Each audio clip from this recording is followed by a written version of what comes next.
Meus irmãos e minhas irmãs, paz e bem.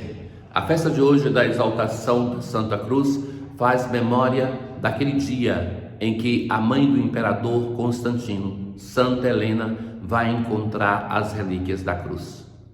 Uma história ligada a este fato é muito bela, porque aquele lugar aonde Jesus foi sepultado e os primeiros cristãos fizeram a Basílica da Ressurreição, Anástasis, o Império Romano buscou sempre destruir e apagar a memória desse local. Ali então se faziam templos pagãos sobre aquele lugar e a rainha chega àquele lugar. Ali encontra os locais aonde estavam acumuladas diversas cruzes, junto com a cruz do Senhor. E ela tinha que encontrar aquela que era a cruz do Senhor Jesus. E o modo como ela decide encontrar essa cruz é mandando trazer todos aqueles que eram aleijados, que eram cegos, que tinham alguma deficiência, e eles encostavam nas cruzes que estavam naquele lugar. Até que, encostando em determinada cruz, eles eram curados. E assim ela reconhece a cruz do Senhor. E então a basílica é reaberta ao culto. A exaltação da Santa Cruz faz memória disso.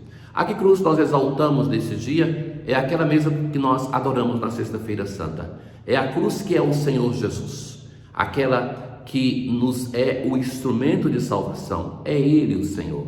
Mas através do leio da cruz, o Senhor se torna instrumento de salvação. Então a cruz, que era grande vergonha para os hebreus, que era ignorância para os gregos, se torna para nós motivo de exaltação e de adoração. É Ele o Senhor que na cruz manifesta o seu amor para conosco. Na antífona de hoje, a cruz de nosso Senhor Jesus Cristo deve ser a nossa glória. Nele está a nossa vida e ressurreição. Foi Ele que nos salvou e libertou. Na primeira leitura de hoje, do livro dos Números, nós temos a narração de um episódio do povo de Israel, quando os filhos de Israel estavam no deserto. Durante a viagem, o povo começou a impacientar-se e se pôs a falar contra Deus e contra Moisés, dizendo: por que nos fizeste sair do Egito para morrermos no deserto? Não há pão, falta água e já estamos com nojo deste alimento miserável. Este povo reclamava que não tinha alimento, Deus manda o maná, então depois começa a reclamar. Na história do povo de Israel, meus caros, nós podemos ver a nossa história.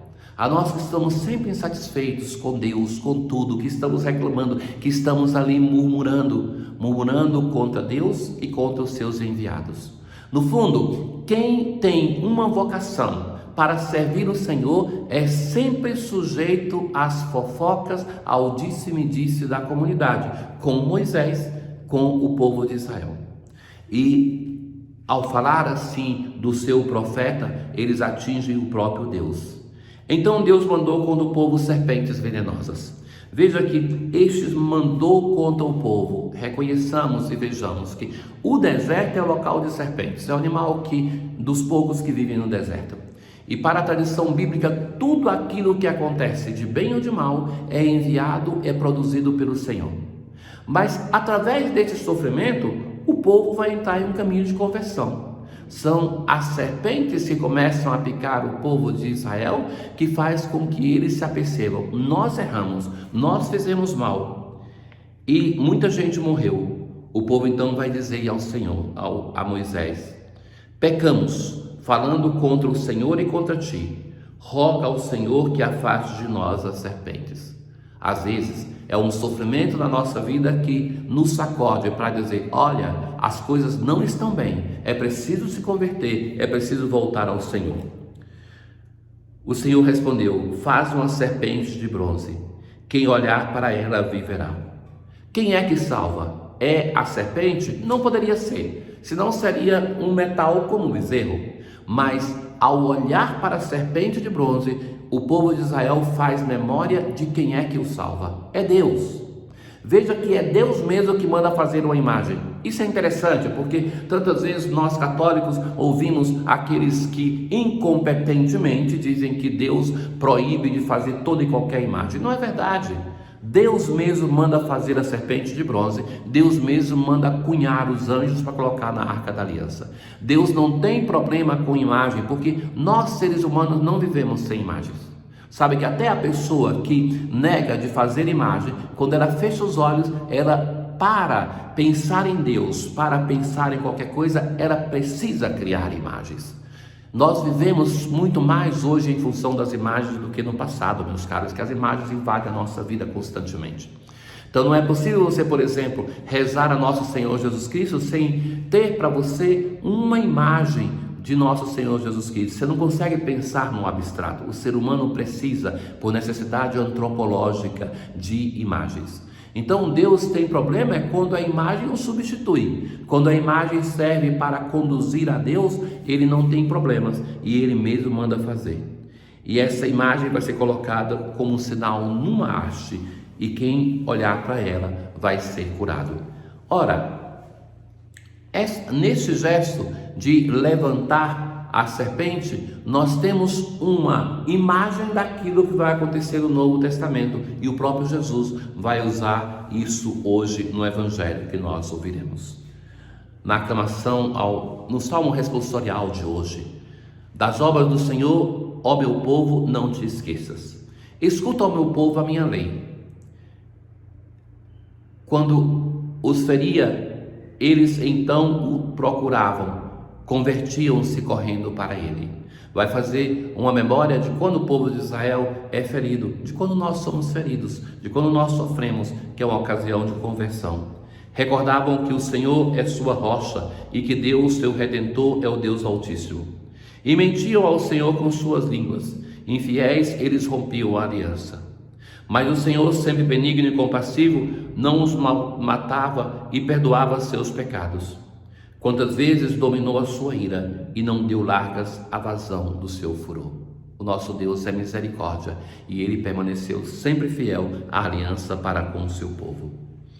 Na aclamação ao Evangelho de hoje, nós vos adoramos, Senhor Jesus Cristo, e vos bendizemos, porque pela cruz remistes o mundo. Esta é a oração que São Francisco vai recomendar aos frades de fazer quando entram em uma igreja. Aqui no Santuário São Francisco, cada vez que nós começamos laudes, que começamos o momento de oração, rezamos esta oração, porque São Francisco assim recomenda nos seus escritos. Nós estamos no Evangelho de hoje, segundo São João, no primeiro grande diálogo de Jesus com Nicodemos. Jesus vai dizer a Nicodemos: ninguém subiu ao céu a não ser aquele que desceu do céu, o Filho do Homem. Esse Nicodemos vem durante a noite, escondido, mas também é o símbolo de alguém que está na escuridão e deve encontrar-se com o Senhor. E ali então ele vai fazer uma pergunta para Jesus, e já desde o primeiro diálogo Jesus busca puxar o seu interlocutor para um diálogo mais profundo. Jesus não responde no Evangelho sim, sim, não, não, mas ele vai provocando a pessoa para ser mais profunda naquilo que está buscando. Ninguém subiu ao céu a não ser aquele que desceu do céu, o Filho do Homem, ou seja, o próprio Jesus. E agora Jesus vai usar a imagem da primeira leitura. Assim como Moisés levantou a serpente no deserto, assim o Filho do Homem será levantado. Já no início do Evangelho, Jesus tem consciência de que ele vai ser levantado na cruz, e que vai ser instrumento de salvação, para que todos tenham a vida eterna. Através da doação de Jesus, nós temos a salvação eterna, nós temos a vida eterna. Pois Deus amou tanto o mundo que deu o seu Filho unigênito, para que não morra todo aquele que nele crê. A cruz se torna para nós instrumento de salvação. Se para os povos antigos era ignorância, era vergonha, para nós é orgulho, é salvação, é expressão do amor de Deus. Tanto Deus amou ao mundo. De fato, Deus não enviou o seu Filho ao mundo para condenar o mundo, mas para que o mundo seja salvo por ele. É esse o julgamento no quarto Evangelho. O julgamento é este, que Deus enviou o seu Filho para nos salvar. Agora, cada um que deve fazer o trabalho, o caminho de resposta e acolher essa salvação. Ó Deus, que para salvar a todos dispusestes que o vosso Filho morresse na cruz, a nós que conhecemos na terra este mistério, dai-nos colher no céu os frutos da redenção. Tenham todos um bom dia, uma festa da exaltação da Santa Cruz. O Senhor esteja convosco, Ele está no meio de nós. Abençoe-vos Deus Todo-Poderoso, Pai, o Filho e o Espírito Santo. Paz.